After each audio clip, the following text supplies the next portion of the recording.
What's up, y'all? Welcome back to Why Are We Here? I'm your host, Spencer Crandall. Today on the podcast, we have Wells Adams. You might know him from the Batch universe, Bachelor in Paradise, and all the things. So we're going to get into it today. Let's go. Why are we here?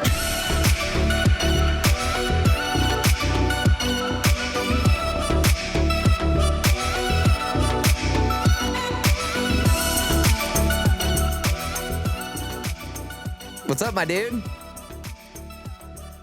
You know, before we started recording, you were doing like your radio voice, and I was really hoping that you were going to be like, 93.7, it's Spencer and Pork Chop in the Morning coming at you live from... All the sound effects, yeah. Yeah. What's up, folks? We got Wells Adams on this morning. Wells, tell us what's behind your head right now. We are freaking out, buddy. Thanks, Spencer, for having me on. It's a picture of my dog, and later we're going to have... Pork Chop is going to go downtown and find out what's happening at Music City. Bro. What is happening? That's right. Up next, we got Chris Lane with I Don't Know About You. That's my best impression. That's all I got. You were in radio for a long time, so you're the best judge here. I know. To be honest with you, people that weren't in radio are so much better at it than the people that are, because I'm like trying to like follow the rules of radio when we were doing it. And I'm like, what am I doing? What are the rules of radio? Like, because I always see there's a guy on TikTok, Brew or something like that. Yeah. And he's always like lining up right before a song starts. And it feels like there's some real talent that is needed here. Well, yeah, that's called hitting the post. And yeah, so you've got, well, I mean, like old time radio guys, you would, when you threw like actual records down, or you had back in the day, you had carts as well, it would say how many seconds you've got until the post hit. So you'd press play and then you'd have a stopwatch timer that's on like old boards still. Dang. So you could watch it count down before you got to shut the hell up before once, you know, like Chris Lane starts singing. Yeah. And then like now with the technology, it's like a, you know, it's like a line that's like going towards the actual post. And so, yeah, there was, so yeah, you're trying to talk as much as you can without ever stopping playing music. That's, right. Leaving that's as little idea. Space between your voice and that, first lyric. Yes. Nice. So, I mean, hey, you know way better than that. Where are you right now? I'm in Studio City. I left Nashville a couple years ago. That's right. You were just golfing somewhere though, like yesterday on your Instagram story. Yeah, I was up in Monterey. I'm from Monterey, Carmel area. Okay. Such a rich white kid. So anyways, I went up there. A bunch of my siblings were in town, and so they brought their kids, and my fiance is out of town. She's in Toronto filming a movie. So I was like, I'm going to go up there. I'm going to see like all my family, and then I'm going to get like as much golf as I can in, and then I'm going to jam back down. So yeah, that's where I was. Well, I played 3 different rounds. I played okay, amazing, and then bad. Unfortunately, bad came at Pebble, but that's just because Pebble's just hard. Is it? And yeah, but like it's tough to swallow like paying $600 and still playing bad. And then sucking. Classic. Yeah. Yeah, I just picked up golf literally like last year. My best score is like a 94, which I feel relatively good about, but I have so much to learn. Did you golf? Did you play sports growing up? Yeah, I did. I grew up. We grew up on this golf course that still exists called Old Del Monte, which is the oldest golf course west of the Mississippi, which was like our big claim to fame. And we lived on the corner of 9 and 10. And old golf courses don't do what new golf courses do. New golf courses always loop back around at 9 to the clubhouse so you can buy more crap and food and beer and everything. But old golf courses went out and came back in. And so we lived on the corner of 9 and 10. So when we had a pretty big yard, and so people would hit their golf balls into our yard, and we'd collect them, and then we'd sell them back to them, which was amazing. And then we'd sell like lemonade, and then if they wanted a beer, like we'd go inside and get a beer. So you've been hustling since the get. Yeah, man. The entrepreneurial spirit. Every time I see a golf course, I'm like, it'd be so cool to live here. And then my mind immediately goes to like, but what if somebody gets hit by a ball? Any scares ever happen with the fan being right on the course? No, but like a lot of windows were sacrificed. That's what I assumed. Yeah, I a bet lot you just of have to windows. have some window insurance or something. Yeah, I think it comes with like if you live on a golf course, like it's like got to be like grandfathered into the homeowners insurance. I'm not really sure, but it's got to be. But yeah, I grew up playing golf, but then I also grew up playing. I grew up playing soccer and football and basketball, everything, and then I went to like this like kind of powerhouse all boys Catholic school that was like really well known for sports, and played football and soccer and golf out there, and then I actually went and ended up going to Ole Miss Nice. for undergrad, and I played soccer and I played rugby at Ole Miss, which is a lot of fun. Yeah. Dude, my dad played rugby in college. I played football in college, but rugby's the next iteration of just fearlessness. Yeah, I mean, like I see how people think that. I completely disagree because Do you?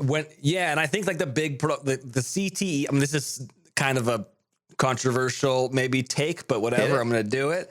I think the problem that football has is with like their CTE problem is the amount of protection that they have. The fact that you have a helmet on makes you do things you would never do if you didn't have a helmet on. And so in rugby, you would never, one, it's illegal, but you would never spear somebody. You would never go head first. You'd knock yourself out like immediately on a knee. Yeah. So all tackles are like true to form tackles, wrap up, bring down with momentum. That like if you were coming at me, I would take you going the way you're going, so I don't hurt myself, don't like break a shoulder blade or whatever, and then you still come down.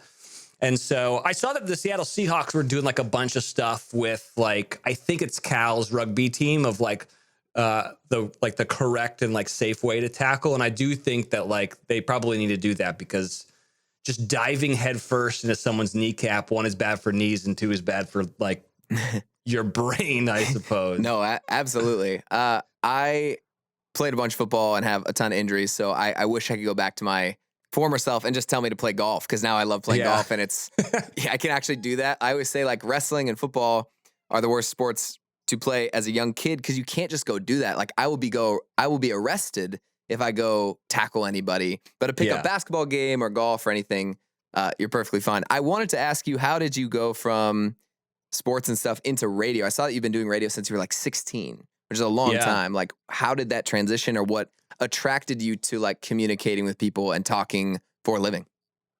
So, I mean, like my first big claim to fame was tricking another school to let me have a radio show. So like I said, I went to this all boys Catholic school, but all my friends went to this high school called Robert Louis Stevenson, or RLS. It's in Pebble Beach. It's like super ritzy, and they have a radio program there, and they had a radio station, and it was 91.9 KSBB Radio Stevenson.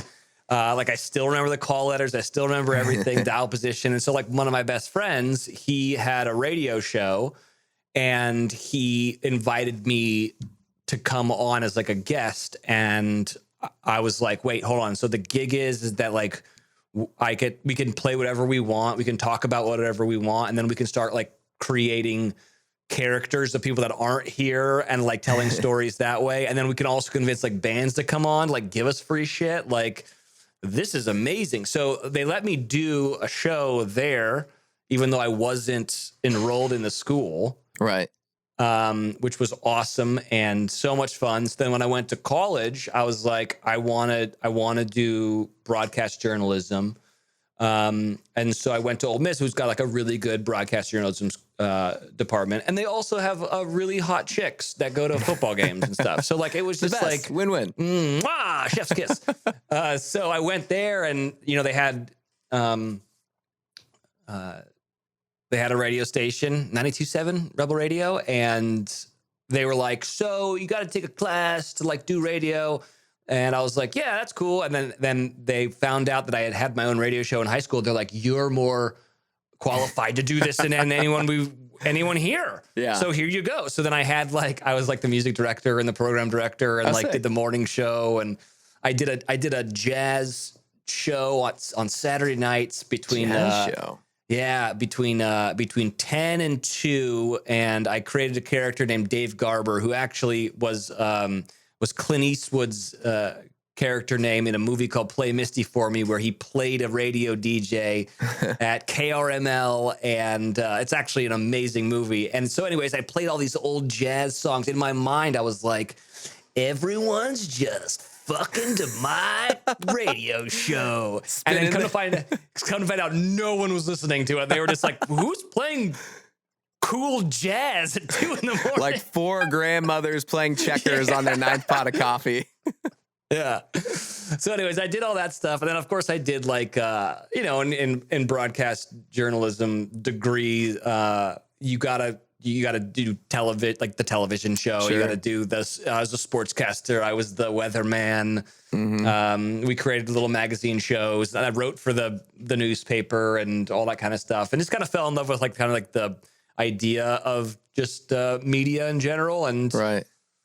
And then I graduated, and, at 20, whatever, 2, you don't really know what you're supposed to do. Like, I remember I had a media sales teacher, and he was like, what are you going to do? And I was like, well, I'm going to go do whatever makes me the most money. And they're like, well, right out of college, like if you go work for like news channel, whatever, you'll make around $25K. But a radio DJ, it's going to be harder to get in, but it starts around $30K. And I was like, okay, well, then we're going to go the DJ route, because that $6K a year is really going to change my life. Yeah. So in my mind, I was like, well, what do I do? At the time, I had 2 sisters going to Vanderbilt. So I was going up to Nashville a lot anyways. It's a short drive from Oxford to Nashville. So my sister hit me up, and she was like, yeah, dude, there's this dope little indie radio station up here. I love it. Come try to get a job here. So I was like, okay, that's my first thought was like, okay, I'll go do radio where they're making music. That seems like a smart idea. Checks out.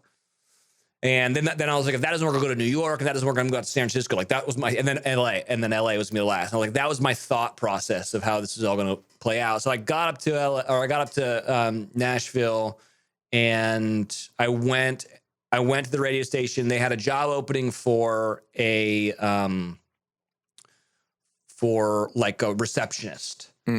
And so I met with the GM, and I was like, listen, I've a degree in broadcast journalism. I've done radio since I was 16. I know you don't have like a gig open, but like I love radio. Like I'll be the receptionist, and then like if you need me like fill in or board up or whatever, like just I'm your guy. Yes. I love that kind of I love that story where you're just like, put me in, coach. Yeah, exactly. And they were like, oh no, we need a new board up, and we need I think I was doing weekends. He was like, yeah, we need a board up, we need weekends. And I was like, great, let's do it. And I made like $9 an hour, and then I also like waited tables. You're in Nashville, right? Yeah. So I waited tables at Bricktops on West End, and like if at the time, so this was like 2002, 2003, 2004. Like we had so many amazing musicians. They were all Belmont kids and like aspiring songwriters, and so it was a really dope time where like I was like burning it bright at both ends, because I was like doing, I was doing like a night. I was doing like a brunch, say on a Sunday, and then I have to go in and I'd have to like board up for, there's a gig called Nashville Sunday Night at 3rd and Lindsley. And I'd have to board up that show, and then I have to like track my like next day's show. And so I was like never sleeping and like hanging out with all these musicians at Bricktops, and like looking back. Oh, and I lived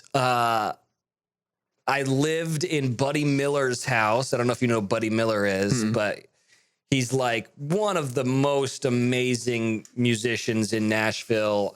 He was Robert Plant's band leader for a long time, like in his band of Joy. And so I lived in Hillsborough Village in Buddy Miller's house across the street from Buddy Miller. I had this little porch where I had a kegerator, and all my musician buddies would come and hang out over there after our shifts. And we'd sit there and we'd watch Robert Plant and Emmylou Harris and Jeff Bridges and T-Bone Burnett walking into the house. And we were all just like, at the time, like drinking beer, smoking cigarettes, being like, Jesus Christ, look at it. Look at all these people. They're all Holy famous shit. people. And I remember like Buddy calling me up and being like, I need you to help me move this old 2-inch reel recorder. And I was like, hell yeah, buddy. And like brought like all my buddies who were like just like crazy. Do you need 9 of us to do that? Yeah. So we all came over and we were like looking around because his entire downstairs is still a studio. He's built a studio. So cool. So yeah, it was just like that. That's how it started. I was just burning up bright at both ends and like just hustling my ass off. Then eventually, you know, someone quit or someone got promoted or someone got fired or someone died. Like all these things happened where like I just started moving my way up the chain. I started. So the station's called Lightning 100. Yeah. That was the station I worked for. It was a AAA. It's an indie station. I imagine most of your audience is country, but this is kind of like an indie station. I started doing nights when I went full time. And then the program director was a guy named David Hall. And he passed away kind of suddenly. And he had the truth of the story is that he had tracked a show in advance and then passed away. And we found out that he had passed away and he was going to be on air. And that was weird to me. I was like, I don't think that's good mojo at all. So I went in and retracked his show. And because I was just like, I feel like he shouldn't be on the air. It would not alive. So I tracked his show and the bosses were like, all right, well, you're the afternoon drive host until we figure this out. And that's how that happened. And then eventually I became the morning show host. And that was a lot of fun. And then yeah, iHeart came a calling a couple years later. And, you know, I felt like I had kind of like done all I could have done at Lightning and moved over to iHeart. And then iHeart did the thing that like every corporate, you know, juggernaut does and says, oh, you're good at this? Okay, go do it 17 different ways for us so we can extract the most amount of your talent for the least amount of money. So for 3 years, I did the alt morning show. I did afternoon drive on the classic rock station. Mind you, I'm like low 30s doing a classic rock show. I feel like that's the easiest show though, because it's like nobody comes in. No, like it's just people know what they're there for. Yeah, the musical guests you'd have in aren't really alive anymore. Exactly. So you're kind of fine in that respect. And then I did nights on the CHR station, the pop station, the River. And so I just like lived in a studio for like 4 years over at the iHeart building right there on Music Row. So that's kind of like my kind of little journey into radio. And then, you know, a bunch of other stuff happened and I moved out to LA and I was still doing terrestrial radio for iHeart out here. And that's why I built this studio because I was like tracking shows for them out there. Yeah. Even though I didn't live in LA anymore. How long did you spend in Nashville total? Like 10 years, 12 years? 12, yeah. Yeah. Do you miss Nashville at all? This is the most hipstery, douchebaggy thing I'm probably going to say. No, it's probably not going to be the most douchebaggy thing I say on this show, but it's one of them. Yeah. I miss what Nashville was when like I was there, like in my heyday. Sure. It changed while I was there. And there was a moment where I remember going to a bar and I was like, I don't recognize what this is anymore. But it's changed for the better. Obviously, people are making more money and, you know, it's great. But when I was there, it wasn't like this cool place. Like in the beginning, it wasn't this cool place. Interesting. And like I took a little bit of ownership of like having a little bit of making a mark on like the cool factor of that place before it turned over to like very bro-y. Like I came in and we were doing cool stuff with you know, Jack White came in and then we were like, one day we programmed a show once where we said, Jack, we're going to play your entire record all day long. That's like, And they were like, yeah, okay. And then like, Alabama Shakes came in and the Black Keys came in, and I was kind of there for all of that. And we were putting on these like crazy shows and putting on Live on the Green. And I felt like we were really helping kind of like build like the cool factor of the city, which got out. And then all of a sudden it turned into like pedal taverns and like, like you're like, what is happening down here? Yeah, no, it's crazy because there's almost two different Nashvilles. There's like the very corporate bachelorette party, Broadway, Nashville. There's like almost a strip of street that people go here for. And then there is like East Nashville and bands coming up out of nowhere. Even rock, I knew, obviously we're very known for country music and I'm in country music, but so many of my peers are, especially nowadays, in pop music and other genres. And I do know from all the people that have been around here, they're like, man, this place has changed so much and so dramatically. What is the number one thing that you miss about doing radio in general? Because now obviously you're in the podcast game, you're in the TV game, but like, is there something in the magic sauce of radio that like you miss? Yeah, I really love doing my morning show over at Lightning. Because I really was just kind of given a green light from a bunch of people that were just like, we don't really know what the ratings are anyways, so just have at it. and I did like some really silly, stupid stuff I probably couldn't get away with to this day or today. But like looking back was like really fun. I had like the arsenal of like 10 interns that just wanted to be on the radio, and so I could get them to do a bunch of stupid stuff. But the thing that I miss the most, I mean, I couldn't do it now. I know I look great, but I couldn't do what I did before. Like the amount of burning it at both ends that I was pulling off in my like mid 20s and early 30s was insane. Like I remember, so I did a morning show. Now I didn't have a producer. It was just me. So that morning show started at 6 o'clock. So I had to get there at 4 to prep my own show, get everything ready, like write my bits, like figure out like what we were going to be doing that day, prep for interviews, whatever. Right. And then that show would end at 10. And then usually around noon, we'd have a music meeting because we were all we kind of programmed that station like by committee. It was like everyone was kind of involved. So we'd have music meetings with, record label reps and all that stuff. I'm sure you've had to go into a bunch of, music meetings with asshole program directors and try to convince them to freaking play your album. But so we'd do that. And then I remember I'd be like, I got to take a nap. And I would take a nap, and then I would usually track, like we did like specialty shows. I did this show called The 615, which was like just local music, which was really cool and like a great, like give back to the community.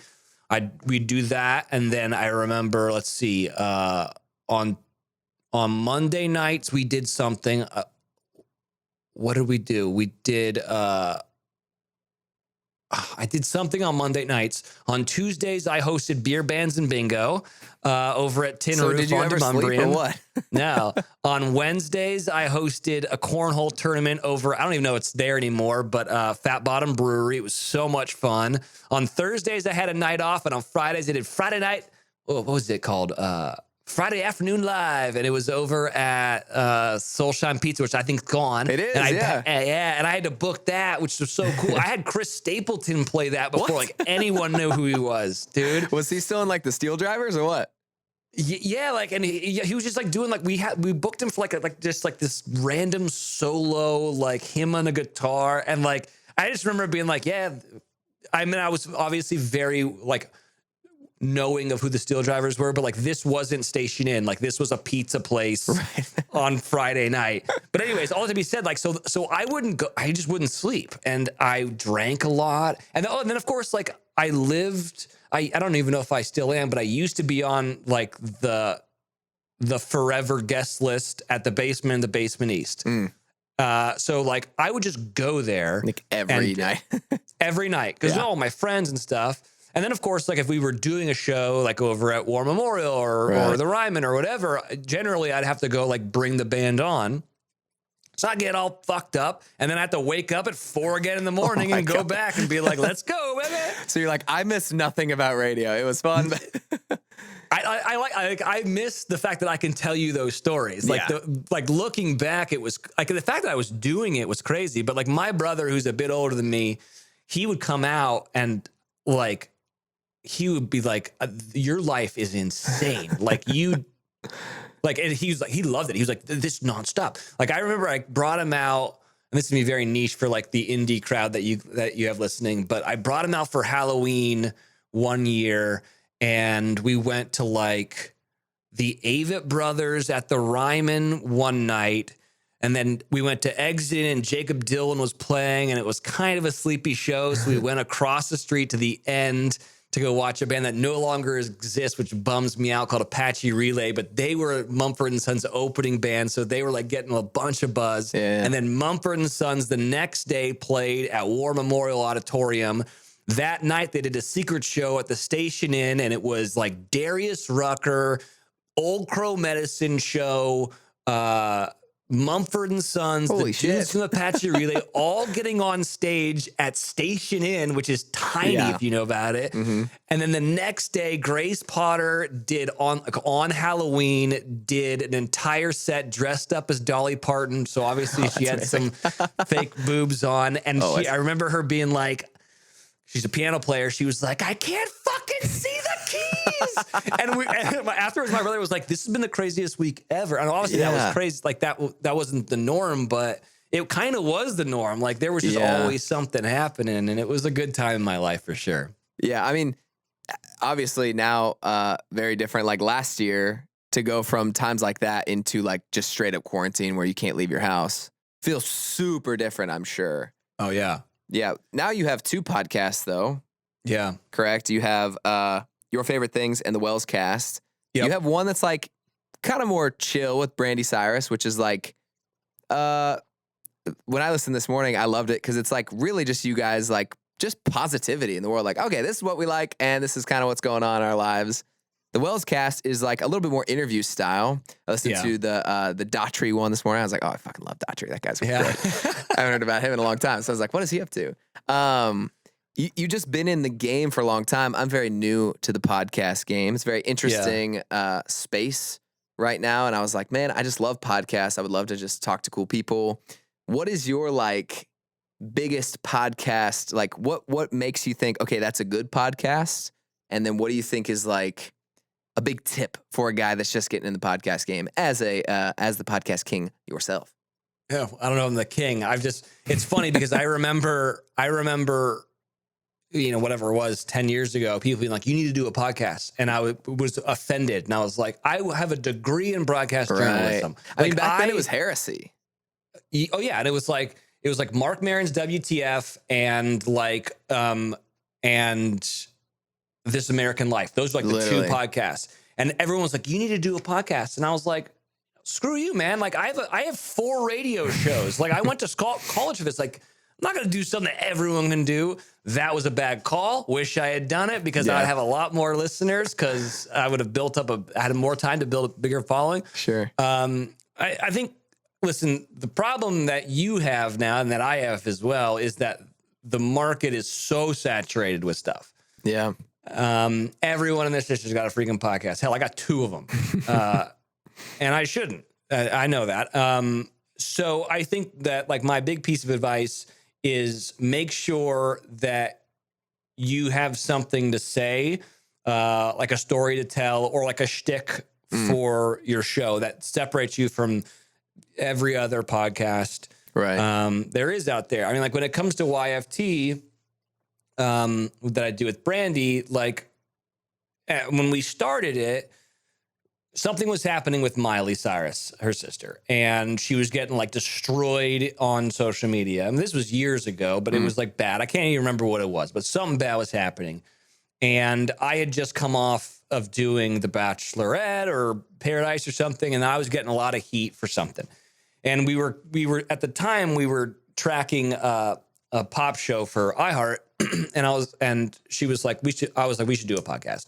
And I was like, yeah, okay, great. But we need to have a shtick. Like we need to have something to say, a story to tell. We need to be different than everyone else. And she was like, well, I am so sick of, you know, how negative this world is. Cause she was just telling me the story about Miley. And I was like, dude, I hear it, man. I'm getting dragged through the coals because I made out with Ashley Iconetti and then dumped her. And something stupid. Right. And she was like, I wish we could just talk about things we liked, just about positivity. And I was like, great, there's your shtick. It's just stuff we like, like movies we like to watch, or shows we're binging now, or books we like to read, or music we like.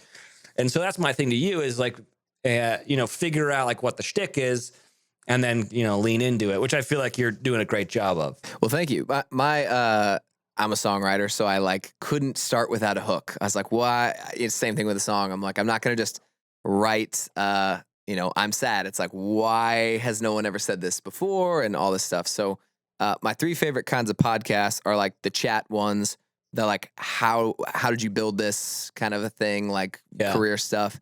And then I love, kind of like the Joe Rogan, Pete Holmes, just like weird questions, getting to the deep stuff. So why are we here? Like me and the guest, why are we here at this point in our lives and career? And then I have a big old stack of cards that we get into at the end of like some of the deeper, weirder universe kind of questions. I love. Oh, I love it. Religion and spirituality and aliens and just weird shit that I feel like I've heard a lot of interviews with you. Nobody's asked you if you believe in aliens. Nobody's asked, so like I want to have a couple questions up my sleeve towards the end. So I felt the same way. I was like, if I start a podcast and it's just like, just a podcast, I like almost can't do it. So I waited until I had some sort of hook, and it's been fun so far. I feel like the podcast game is so different than music.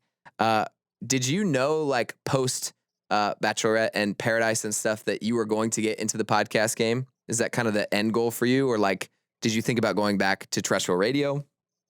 Oh, I went back to terrestrial radio, it was never my plan. Honestly, how it happened was I was working for iHeart. I'd come back.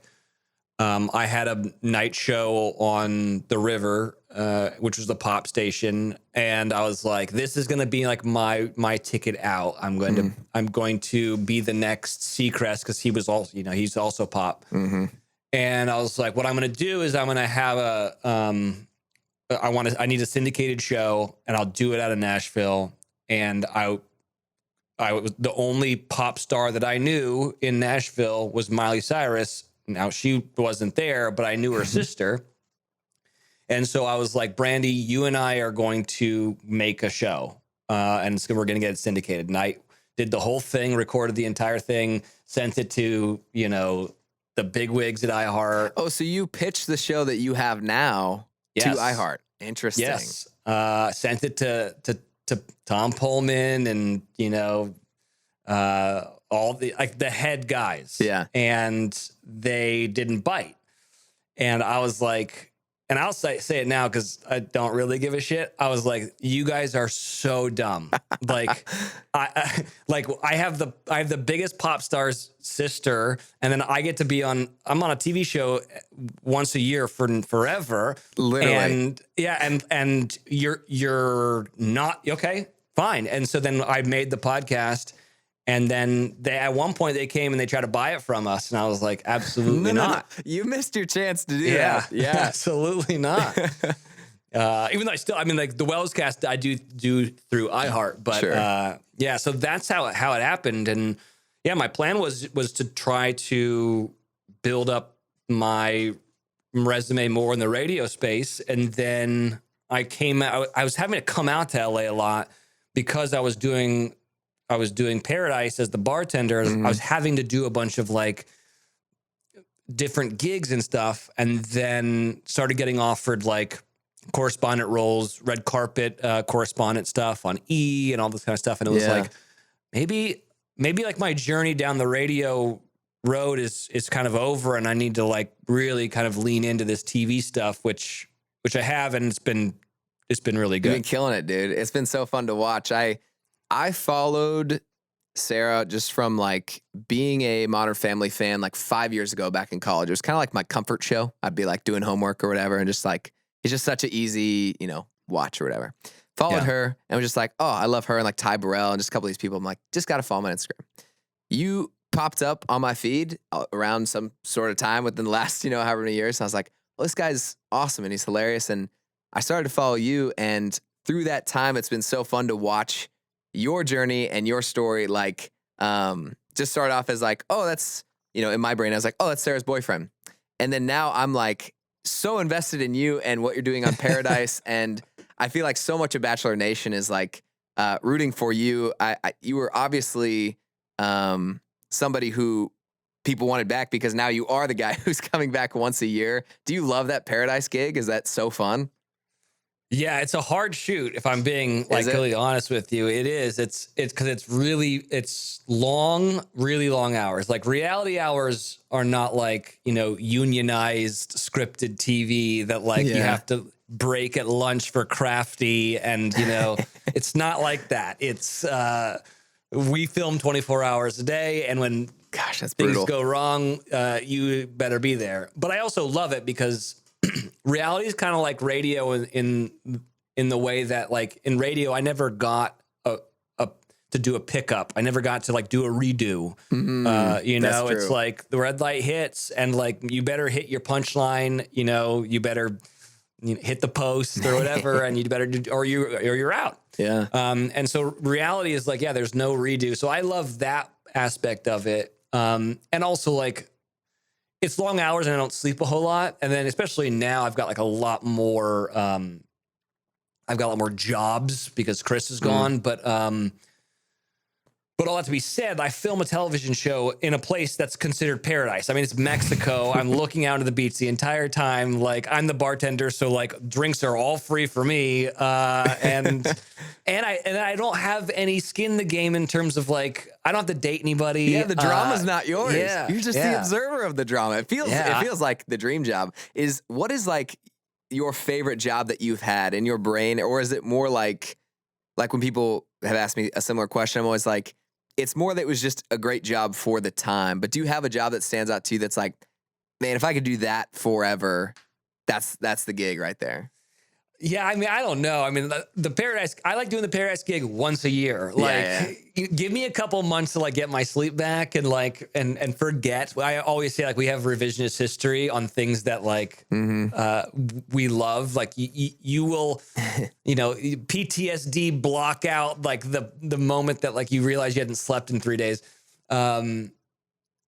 I've had a lot of really good jobs. I was a bag boy at a golf course early on. I loved that. I was a roofer for a while, and I absolutely loved that. It was like I did landscaping for 2 summers, like some of the best times of my life. I can't even explain it to anybody. It was so fun. I don't know why. Yeah, getting to be outside and doing whatever, some manual labor and like seeing that, like getting to see something being completed is 100%. Very, very fulfilling. I waited tables for 4 years. I hated it. I absolutely hated it. I could never remember the menu over at Brick Tops. I would just make shit up. People are like, what's the Hannah Ranch ribeye? I'd be like, oh yeah, it's Asian flavors. And they're like, what are Asian flavors?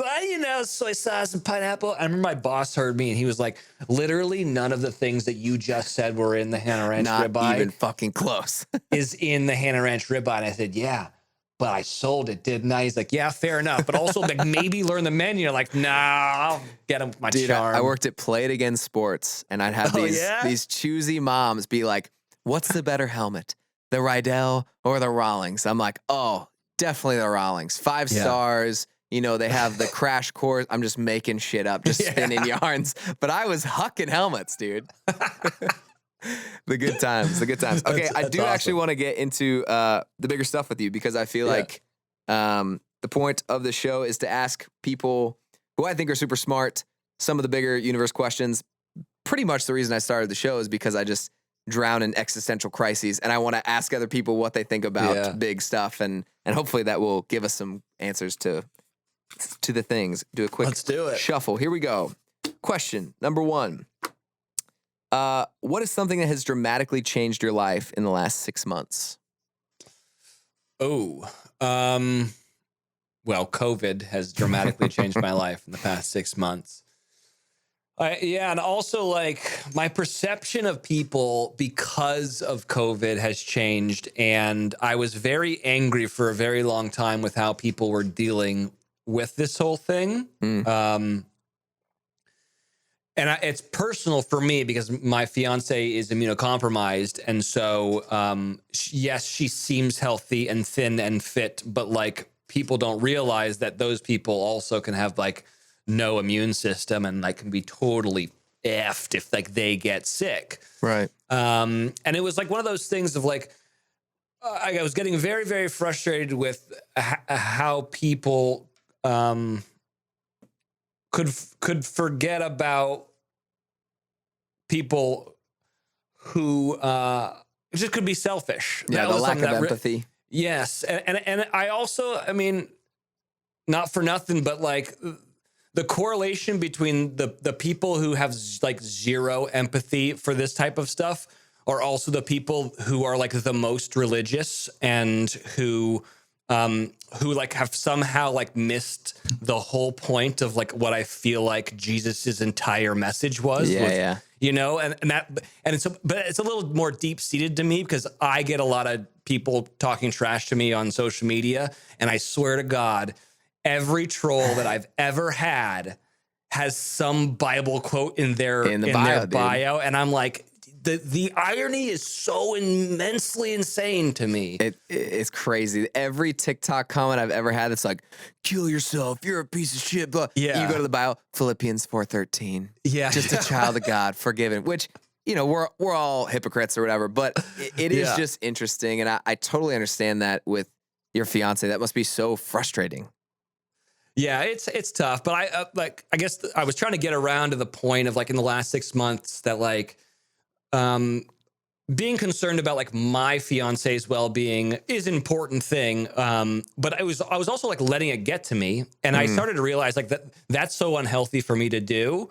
And so I adopted in the last 6 months this like, I can't control anybody else. I can only control what I do and say, but I'm not going to let like anyone else's actions like affect me anymore. Like, 'cause it was starting to like really, and it was also, it's familial for me, you know, like there are people in my family who aren't thinking that way.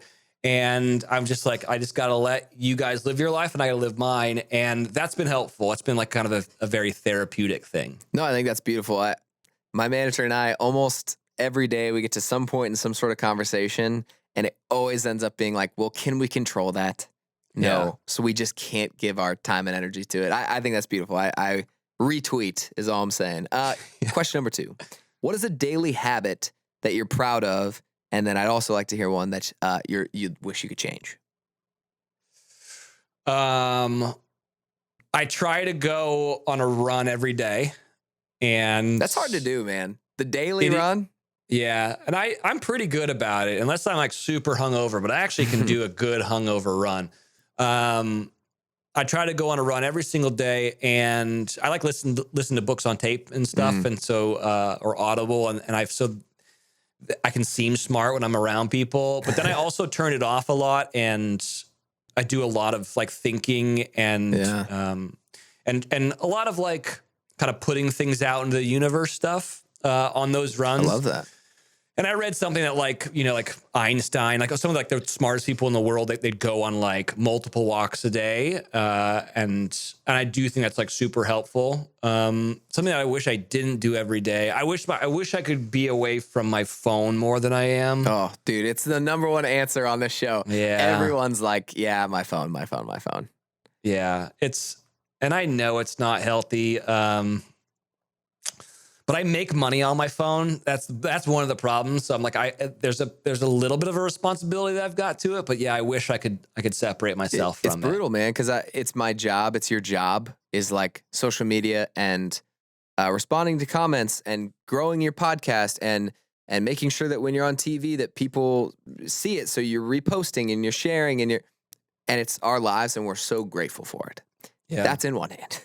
In the other hand, you go down some stupid rabbit hole or you're reading the comment that says kill yourself. You're like, this cannot be good for my mental health. Yeah. All that stuff is so tough. Do you have any strategies of like, I'm selfishly asking you at this point, how do you get off your phone, or do you sleep with it in a different room or anything like that? No, I don't. And I'm bad about it. Like, I wish I was better. I'm not though. Me too, dude. It's brutal, but we'll give ourselves some grace for today. Yeah. Thanks. When you're the when you're laughing the hardest, who is usually with you? Ooh. I mean, this is so a gross thing to say, but Say it.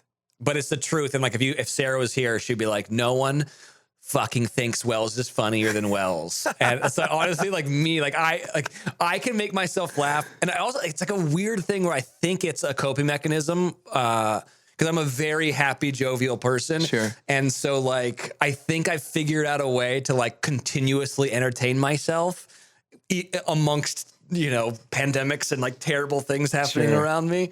So, yeah, but then Sarah, like when I'm with Sarah, she's like one of the funniest people in the world. And also like because I come from a radio, so all my stuff is improv, right? Like right. I used to On do the fly. improv classes. Yes. So I love that type of humor. And then she comes from like this like very structured, she did Broadway and then obviously she was acting with some of the best actors in comedy and stuff. And her stuff's very structured. And so like our comedy is kind of funny going back and forth because she'll sit and think about a bit and then like present it to me. And then I'm like, okay, cool. And then I start to build upon it. And then we can go back and forth for a while, which is a really wonderful thing when you're stuck at home for a year. Oh, now. yeah. I was thinking earlier, I was like, man, if he was going to start, his third or ninth podcast, you and Sarah would have a great podcast. Because I watched a video of you guys today and I was like, just the banter and just like even just throwing you guys questions or topics and just letting you just go would just be great. Yeah, we've thought about it, but we made a rule pretty early in our relationship that we wouldn't work together. Interesting. Yeah, and we kind of we haven't really stuck to that.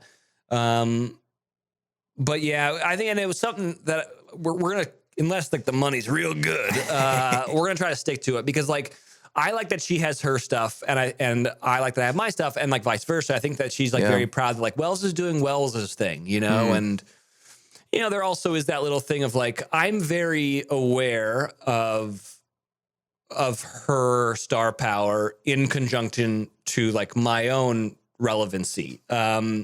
And I think that she also is as well. And I think that like, it would be a weird thing. Like we did a podcast, it'd be like, this is Sarah's thing that like Wells is hitching on, or the perception of that would be, I think how they perception. would sell it.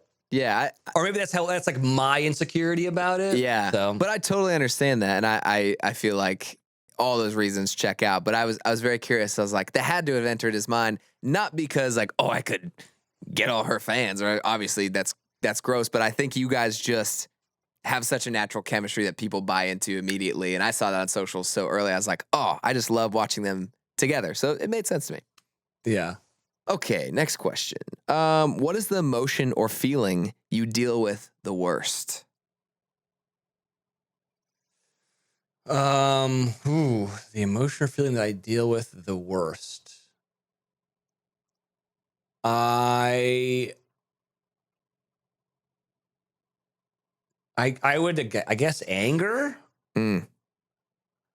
But I'm also very good like compartmentalizing myself and like separating myself from the situation. Yeah, I would say that it takes a lot, but if you get me like riled up, I can get like very angry. But also like oh man. Yeah, I'd say anger. I don't really have a. No, that's a tough one. Anger is so weird because you can just feel it kind of tipping over your control, and it can be a little scary.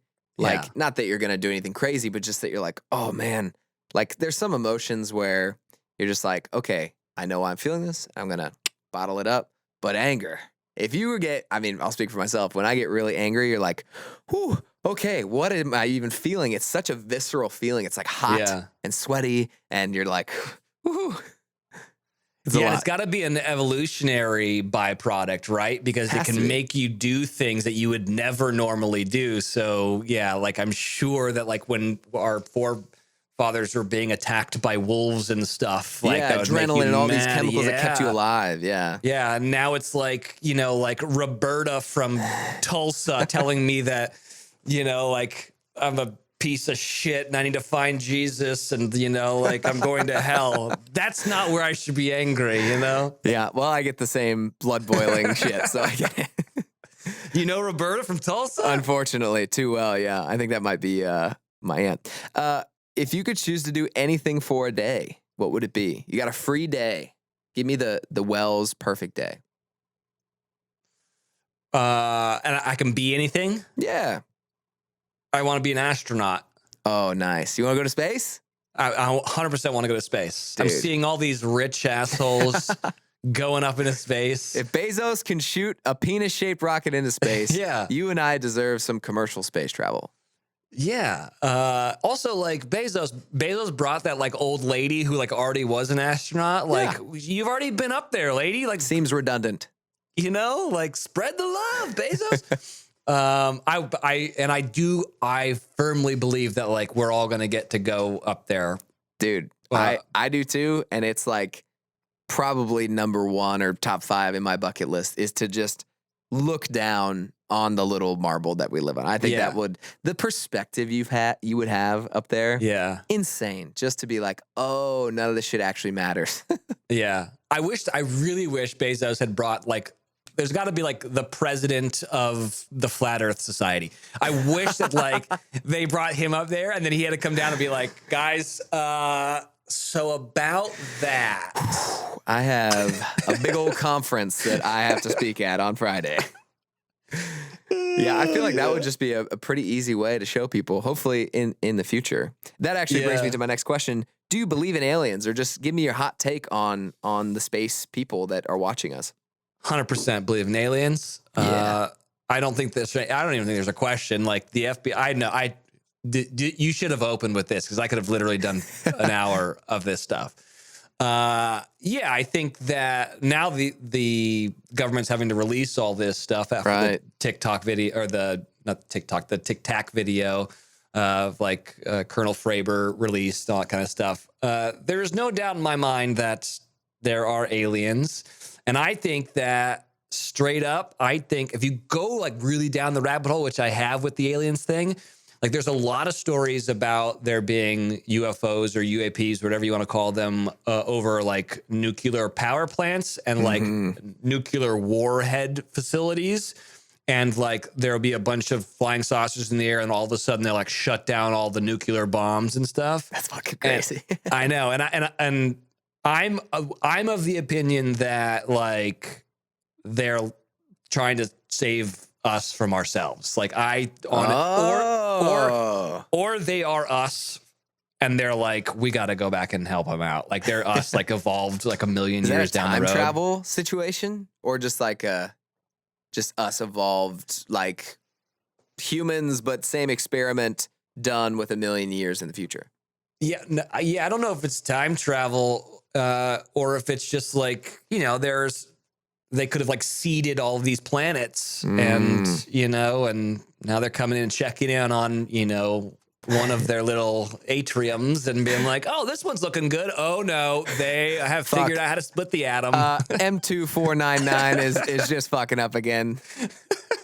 Yeah, no, I'm 100%. It feels actually wild to me that you would be like, yeah, I think we're just alone in this infinitely expanding place. I'm with you. What is a question you have about religion, spirituality that you wish you could ask an expert? Oh. Questions are big, so no wrong answers. So this is a religious question? Religion or spirituality. Like, if you don't subscribe to a religion or there isn't one that you're like dying to know, like, is there some sort of teacher that, even if it was just a tip on how to deal with something, like, what if you had someone that you deemed an expert in some spirituality or religiousness that you deemed right or good or true or pure, what is something that you're like, I struggle with this? Do you have something for this? On the religion standpoint, my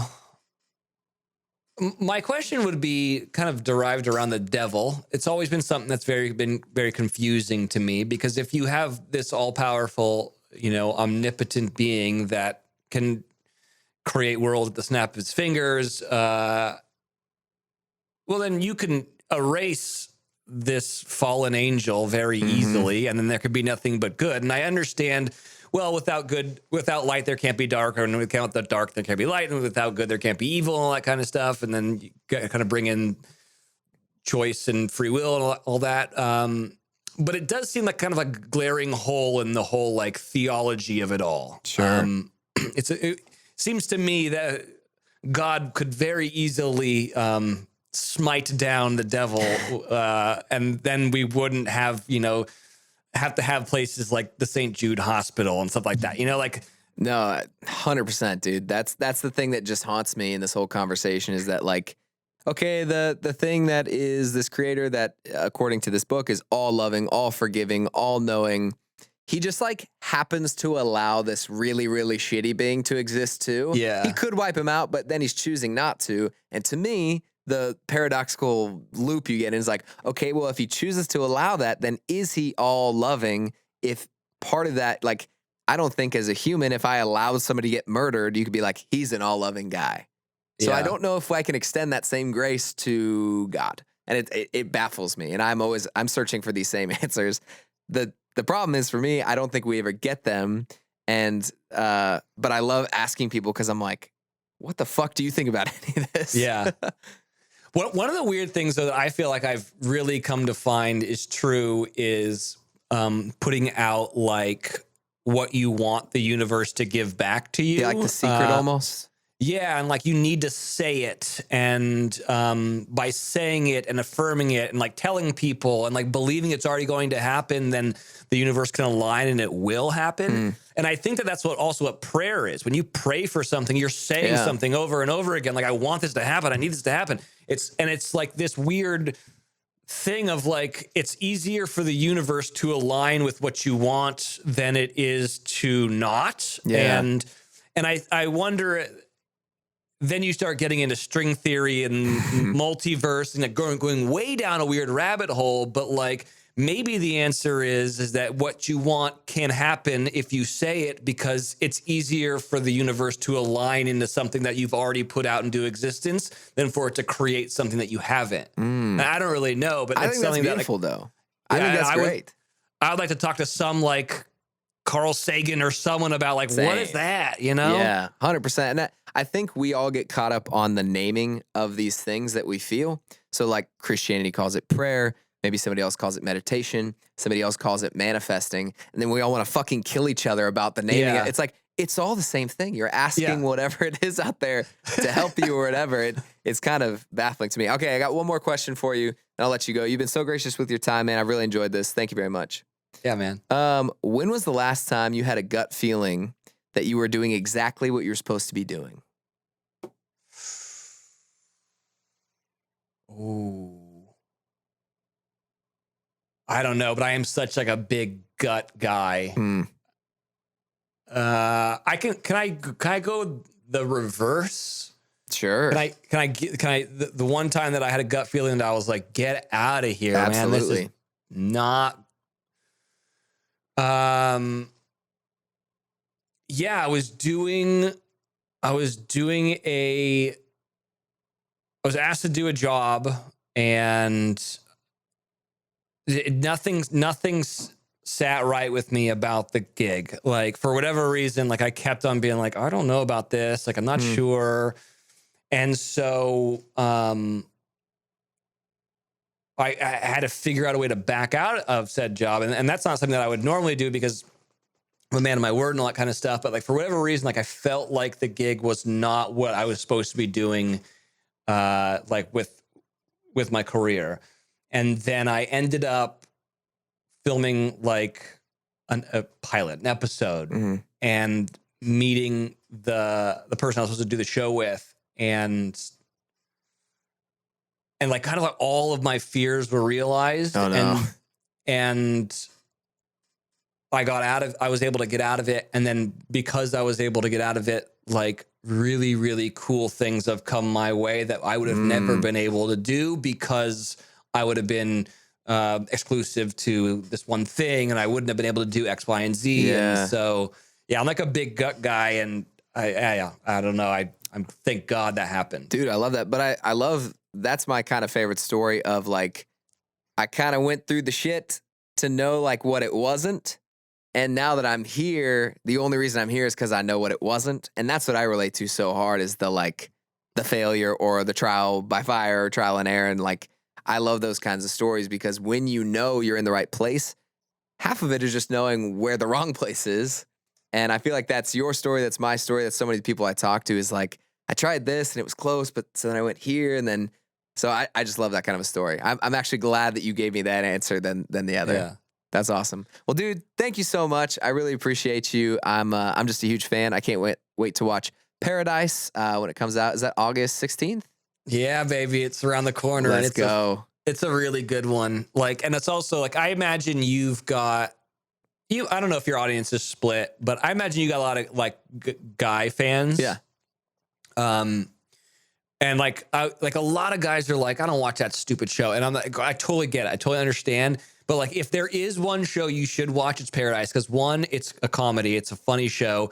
Two, it's so stupid. Three, it's just a bunch of hot chicks in bikinis like the entire time.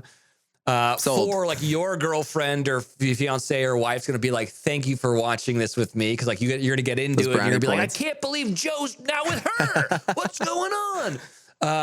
And then it's a bunch of like kind of douchey dudes, and you can make fun of it. It's like the best show for dudes to watch. You don't need to watch the other two shows, but that one I do think. And then, of course, if girls are listening to this, they're like, yeah, I love the show. So, no, dude, I agree. Retweet. It's me and my ex-girlfriend watched it. And half of the fun is just sitting there and pausing and be like, okay, do you like so-and-so? Or what the fuck are they doing? It's the best, man. It's awesome. I can't wait for the new season. I appreciate you, man. And we'll talk again soon. Thanks, dude. All right. Thanks, man. See you, bud. All right, y'all. That was another episode of Why Are We Here? I'm your host, Spencer Crandall. That was Wells Adams. He is just quite the renaissance man. He's been all over the place with radio and TV, and just love watching him and his now fiance on the gram. They are quite the follow. So check him out at Wells Adams. That's really it. Make sure to subscribe and drop a comment. Follow us on Instagram at whyarewehere_podcast. We have a bunch of great guests coming up in season 1. I think we're going to take a break. So then probably like a month will go by, and then we'll hop into season 2. So stay tuned for all the things. Make sure to follow, subscribe, like, and we'll see you again next week. Much love, y'all.